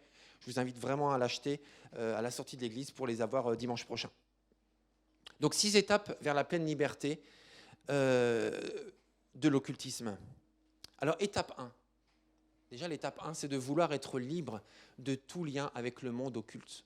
Vous savez, David, dont je vous ai parlé tout à l'heure, il voulait être libéré des conséquences de l'occultisme, mais pas de l'occultisme. En fait, il voulait continuer à aller voir des voyantes, il voulait continuer à pratiquer sa vie sans Dieu, mais il voulait juste ne plus avoir de cauchemars. Il voulait juste ne plus sentir ses présences. Mais ce n'est pas suffisant, en fait. Jésus n'est pas venu pour nous libérer des conséquences du péché. Il est venu pour nous libérer du péché. Donc la première étape, c'est de s'assurer, si c'est notre cas, ou le cas des gens qu'on connaît, de vouloir vraiment couper tous les liens avec le monde occulte. La deuxième étape, c'est se repentir de tout péché connu. Tout ce que j'ai pratiqué, tout ce dont je me rappelle en fait, le confesser. Seigneur, je regrette, je me repens, j'aurais pas dû. Je suis vraiment désolé, si j'avais su, je te demande pardon. Se repentir de tout péché connu. Vous savez, le jour de la Pentecôte, de nombreuses personnes de la Pentecôte dans les Actes, la Pentecôte, voilà. Okay. De nombreuses personnes ont pris conscience de leur égarement loin de la volonté de Dieu et en écoutant la prédication de Pierre, ils lui ont posé la question, mais ok, on comprend qu'on a besoin d'un sauveur. On comprend qu'on a nous-mêmes crucifié le Messie. On comprend. Mais maintenant, qu'est-ce qu'on doit faire? Ils ont posé la question, qu'est-ce qu'on doit faire? Et il a répondu très simplement. Il a répondu, maintenant donc, changez et tournez-vous vers Dieu pour qu'il efface vos péchés. Tournez-vous vers Dieu, changez, renoncez en fait à tout ce qui vous gardait loin de Dieu. Renoncez. Reconnaître, avouer, regretter ma pratique de l'occultisme est essentiel. L'apôtre Jean dit, si nous reconnaissons nos péchés, Dieu est fidèle et juste, et par conséquent, il nous pardonnera nos péchés et nous purifiera de tout mal que nous avons commis. Si nous reconnaissons nos péchés, lui, il va nous purifier. Donc c'est essentiel de se repentir de notre pratique de l'occultisme, quelle qu'elle soit. Vous avez eu des exemples. Ensuite, s'attacher à Jésus-Christ. Croire en Jésus. Parce qu'une fois que je me suis éloigné de ce qui m'attachait au diable, j'ai besoin de m'attacher à Christ. Ok ? Cette étape peut être difficile pour des personnes ayant pratiqué l'occultisme parce qu'ils veulent se débarrasser de ce qui est mauvais, mais ils sont bloqués quand il s'agit de s'attacher à Christ. Mais c'est indispensable. Il y a un geôlier dans la ville de Philippe qui a posé la question en pleine nuit.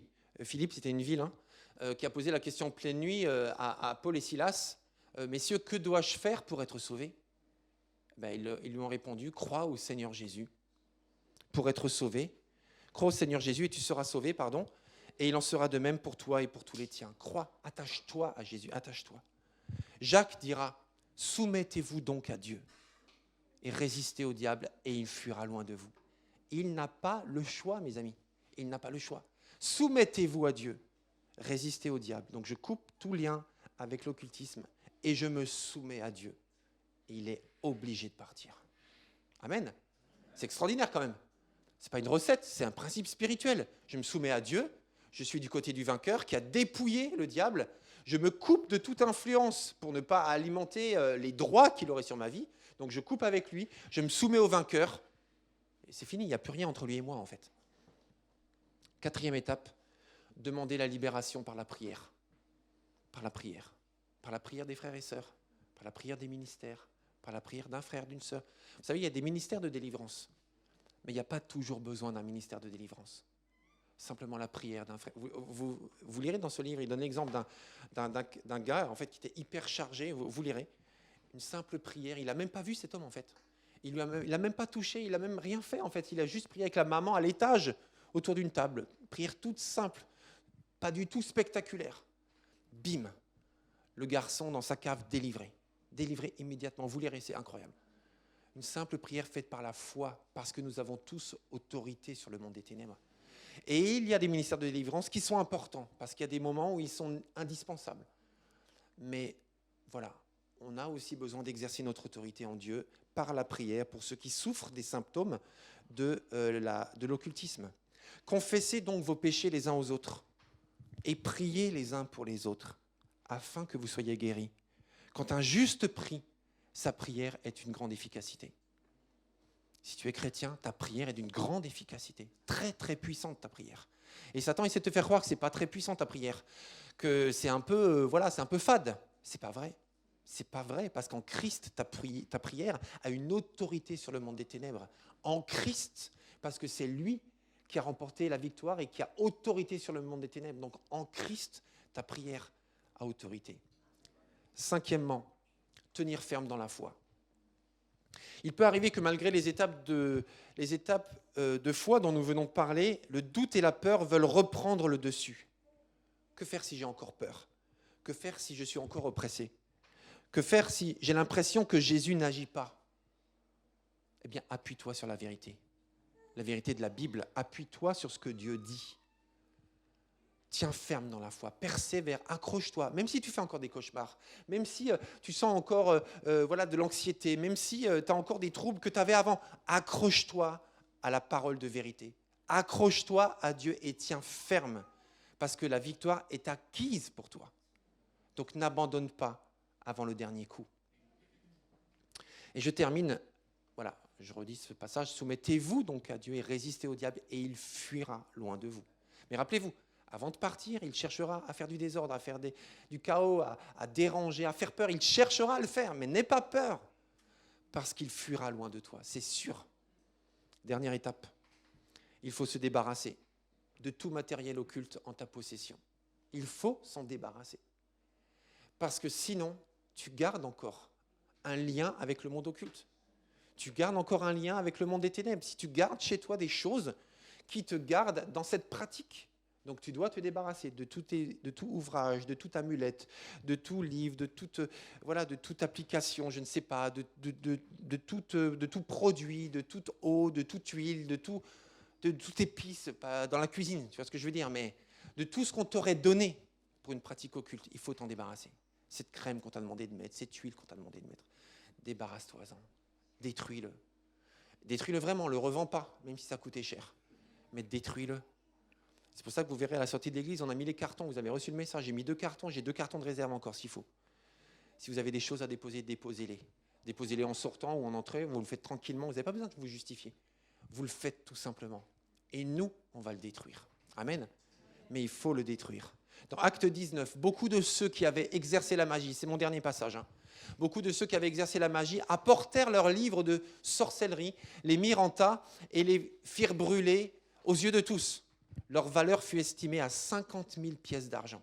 On aurait pu faire tellement de choses en les revendant, mais il ne faut surtout pas les revendre. C'est ainsi que la parole du Seigneur se répandait de plus en plus grâce à la puissance du Seigneur. J'inviterai le groupe de louanges à venir nous conduire dans un autre chant et on va pendant ce temps prier. Voilà, tout simplement, on va prier ensemble. Et si vous avez des choses à déposer, vous pouvez le faire dehors dans les cartons maintenant ou après, c'est comme vous voulez, il n'y a pas de problème. Ou la semaine prochaine, on va les remettre la semaine prochaine. Mais il faut le faire vite par contre, on ne va pas les mettre toutes les semaines. On va les mettre aujourd'hui et dans une semaine parce qu'il faut agir maintenant. Et on va chanter ce chant. Et pendant ce temps, j'invite ceux qui le souhaitent, ceux qui veulent la prière. Parce qu'ils estiment que ils ont pratiqué. En fait, ils ont pratiqué, mais ils n'ont jamais confessé leur pratique. Occulte. Ou alors ils ont pratiqué récemment, ou peut-être encore maintenant. En fait, c'est entre vous et Dieu. Nous, on ne va pas entrer et vous demander de dire tous les détails. Ce n'est pas nécessaire. Si vous souhaitez la prière ce matin, vous pourrez vous avancer tout simplement. Et Georges, du coup, tu ne pourras pas rester au piano. Georges et Nadège et moi, on va simplement être avec vous pour prier pour vous, tout simplement. Des prières de frères et sœurs. Prières par la foi. C'est Dieu qui agit. Et nous, on est là pour s'accorder avec vous, pour demander à Dieu la libération de votre vie. Donc si vous souffrez encore des conséquences de pratiques que vous avez eues récemment, il y a longtemps, eh bien, on vous invite simplement pendant ce chant à vous avancer à la prière. Et on va prier pour vous, tout simplement, au nom de Jésus, qui libère. Amen. Qui libère. Amen. Amen. Un peu plus de conviction. Ce Jésus qui libère. Amen. Gloire à Dieu. Bien, chantons.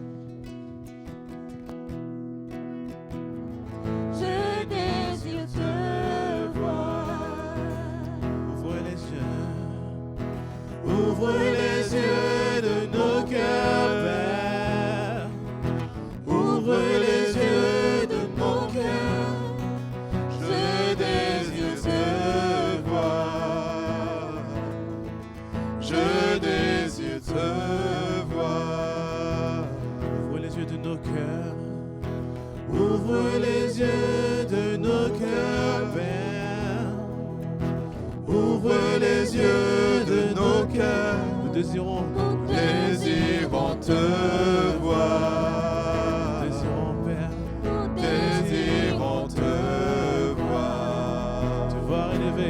élevé au plus haut des cieux,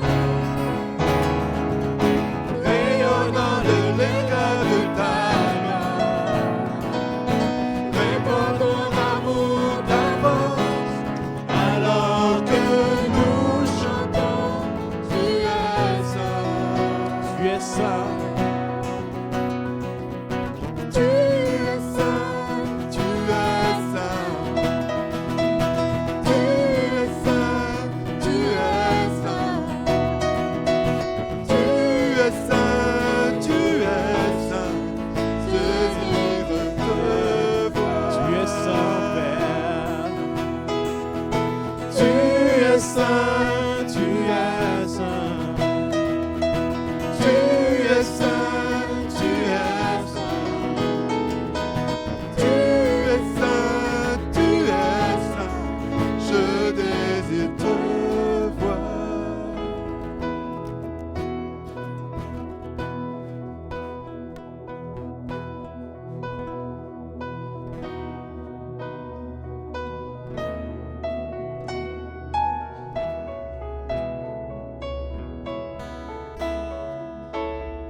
Toi la gloire, Dieu saint. Tu es merveilleux, tu es vivant, tu es saint.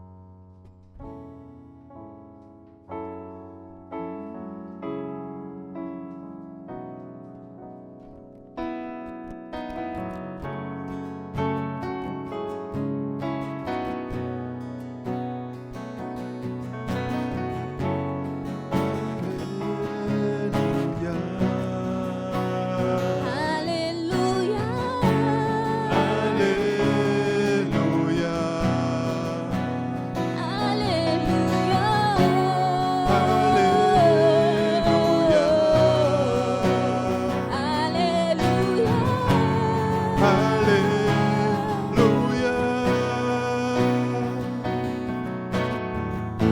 L'immensité de ta grandeur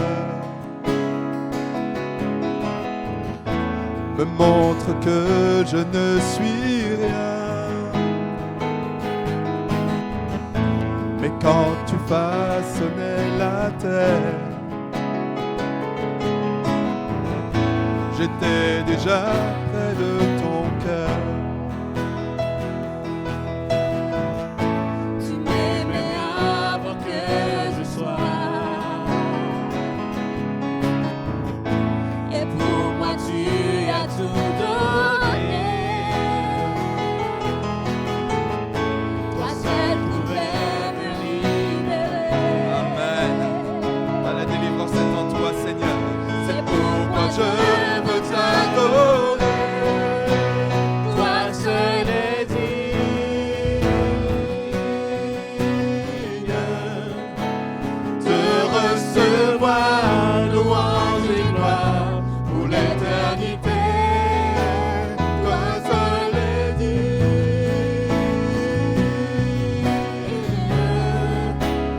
de recevoir louange et gloire pour l'éternité. Dans ta présence, je me tiens. Car tu as tout ce besoin. La joie, la vie et le bonheur Sont dans tes pavis, mon sauveur. Toi seul est digne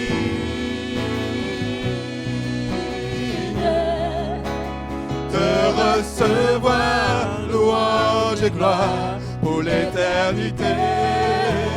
Toi seul est digne, toi seul, Seigneur, de recevoir louange et gloire pour toi seul, Seigneur, toi seul est digne, oh Jésus, de recevoir louange et gloire pour l'éternité. Toi seul est digne, toi toi seul Seigneur, de recevoir louange et gloire pour l'éternité. Alléluia. Alléluia. Alléluia. Alléluia. Alléluia. Oh, gloire à toi, Seigneur, qui libère. Alléluia. Alléluia. Alléluia.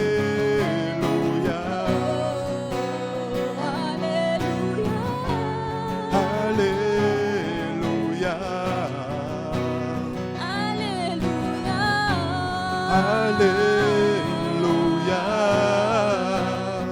Alléluia. Alléluia. Toi seul est digne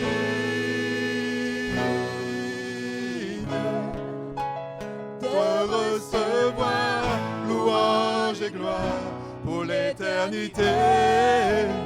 Toi seul est digne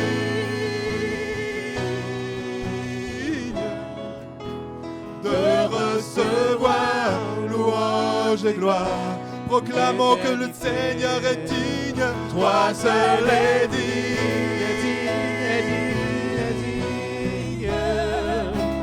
de recevoir louange et gloire pour l'éternité.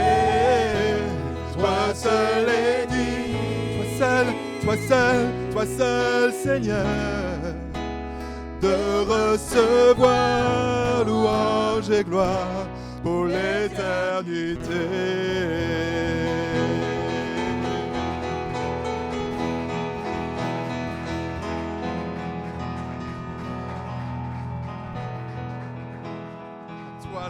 À toi la gloire, acclamons Dieu encore, acclamons Dieu, c'est lui qui libère, c'est lui qui libère, c'est lui le libérateur, c'est lui le libérateur, c'est lui la vérité, c'est lui la lumière, même qui chasse les ténèbres, alléluia. Même si nous ne sommes pas nous-mêmes concernés, mais nous connaissons peut-être des gens qui sont concernés par toutes ces choses, et c'est Dieu qui libère. C'est Dieu qui délivre, c'est lui qui révèle la vérité, c'est lui qui manifeste la lumière et la vérité. C'est lui qui veut libérer. Amen. Et il nous a envoyés dans le monde pour proclamer sa lumière. Il nous a même dit que nous étions la lumière du monde. C'est lui la source de la lumière, mais il nous a délégués. Il nous a dit, nous sommes la lumière du monde. Amen. Amen. C'est lui qui agit. Que toute la gloire lui revienne. Amen. Gloire à Dieu. Merci Seigneur Dieu. Nous allons prendre le temps pour les annonces et quelques rendez-vous que nous avons les mois qui vont suivre. Donc, merci de votre attention. Bonjour à tous. Voilà, donc le beau temps revient et donc la saison du potager recommence. Et donc, voilà, on va... Alors, merci à Samuel qui a retourné la terre. Donc, le terrain est retourné et on va pouvoir planter. Merci Seigneur, on va pouvoir planter. Du coup, ce sera donc samedi qui vient, le 20. Et je vous invite tous vraiment à être unis dans ce projet, que ce soit vraiment un projet d'église, à vraiment être unis. Si vous avez envie de vous investir ponctuellement ou de manière régulière, venez me voir pour que je puisse vous ajouter dans le groupe des bénévoles. Si vous ne pouvez pas vous investir, ce n'est pas grave, mais investissez-vous dans la prière, vraiment, que ce projet soit porté vraiment par chacun. Voilà. Merci.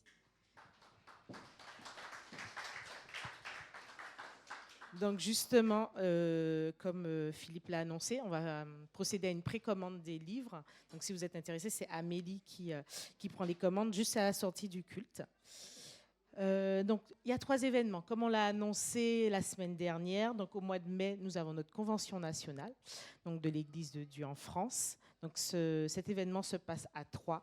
Donc, la semaine prochaine, je vais vous envoyer l'adresse, les coordonnées et les horaires, bref, toutes les informations pour que vous puissiez réserver votre hébergement très rapidement, puisqu'on est à 1 mois environ de cet événement. Donc, il y a un temps pour les enfants, pour les adultes et pour les jeunes. Donc, vous aurez un détail de chaque responsable de service, donc voilà, jeunesse et enfants. Et pour les adultes, donc vous pouvez venir avec vos enfants et vos ados. Donc, c'est prévu sur le week-end du 18 et 19 mai. Au mois de juin, avant le mois d'août, nous avons donc notre cérémonie des 60 ans de l'Église de Dieu de Pontoise. Et donc, du coup, le 15 juin, nous aurons une cérémonie avec les officiels de la ville de Pontoise. Vous avez reçu aujourd'hui et la semaine dernière votre invitation. Donc, si vous ne l'avez pas, juste à côté de Maëva, qui se fera un plaisir de vous remettre votre invitation. Vous avez encore des invitations, donc si vous êtes là, voilà. Il y a besoin de volontaires, donc Manouchka, je l'ai vu voilà, ce matin. Allez, dirigez-vous vers Manouchka, elle vous expliquera, vous dira où on a besoin de volontaires pour mener à bien cette journée d'anniversaire et de cérémonie. Donc au mois d'août, nous avons les Jeux Olympiques à Paris et l'Église de Dieu, donc pendant ces 3 jours, c'est pas 3 jours les Jeux Olympiques, mais va mener un temps d'impact d'évangélisation pendant 3 jours. Donc la semaine prochaine aussi, je vais vous envoyer des informations puisqu'il y aura un temps avec différentes activités. Et vous pourrez vous inscrire, voilà. Vous aurez un lien, il suffit de cliquer et de vous inscrire dans l'atelier que vous souhaitez servir, comme on avait fait à Bar-sur-Aube. Donc les places étant limitées, merci de vous inscrire très rapidement pour que nous puissions organiser au mieux donc cet événement que nous aurons entre le 1er et le 4 août 2024. Donc cette semaine, nous nous retrouvons pour nos groupes de maison. Donc je ne vois pas, c'est très très loin, mais de mon souvenir, donc il y a le groupe de maison chez les Bassettes. Est-ce que vous pouvez juste vous lever? Le groupe de maison à Oni chez les Gilot, le groupe de maison chez les Luntala à Cergy. Personne ne se lève parce qu'il n'y a personne. Et chez Daniel, que j'ai vu Daniel, voilà, chez Daniel. Et chez Agisor, voilà. Très bien. Dimanche, nous nous retrouvons pour notre culte à 10h30. Et à l'issue du culte, nous avons un temps de collation. Et le ménage cette semaine est fait par Grâce et Lina. Est-ce que nous pouvons nous lever ensemble? À l'issue du culte, nous avons aussi notre temps de jeûne et prière. Merci Seigneur pour ta révélation dans nos vies. Merci parce qu'un jour, tu es venu nous trouver. Et dans la situation où nous étions, tu nous as pris par la main, tu nous as touchés, tu nous as impactés par ton amour. Merci. Merci pour la révélation de la croix et merci pour tout ce cheminement, toute cette décision, ce choix d'obéissance qui a changé notre vie. Merci parce que tu as obéi au Père Jésus et grâce à cela, nous avons la vie. Merci pour tout ce que tu nous as encore rappelé aujourd'hui, l'importance de nous détourner du mal, mais surtout de nous soumettre à ta volonté et ta volonté seule. Et il n'aura pas le choix, Satan, de s'enfuir loin de nous. Aide-nous à nous accrocher à ta parole et à ta parole seule qui est la vie.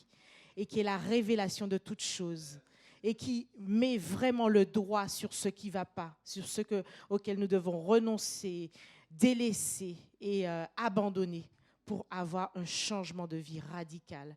Merci parce que tu nous demandes de faire des pas de foi, des actes de foi, en abandonnant, jetant, renonçant, changeant d'attitude, de vie ou de choses auxquelles nous nous sommes accrochés. Merci Saint-Esprit de mettre la lumière sur ces choses, les jours qui vont suivre encore, pour que nous puissions comprendre là où tu veux que nous allions, là où tu veux et comment tu veux que nous nous positionnons. Merci pour ce Dieu de lumière que tu es, qui change les existences et les situations. Merci pour ce que tu as fait hier, ce que tu es en train de faire aujourd'hui et ce que tu vas faire demain encore et toujours. Nous t'élevons, Père, Dieu d'amour. en ton nom. Amen. Excellente semaine.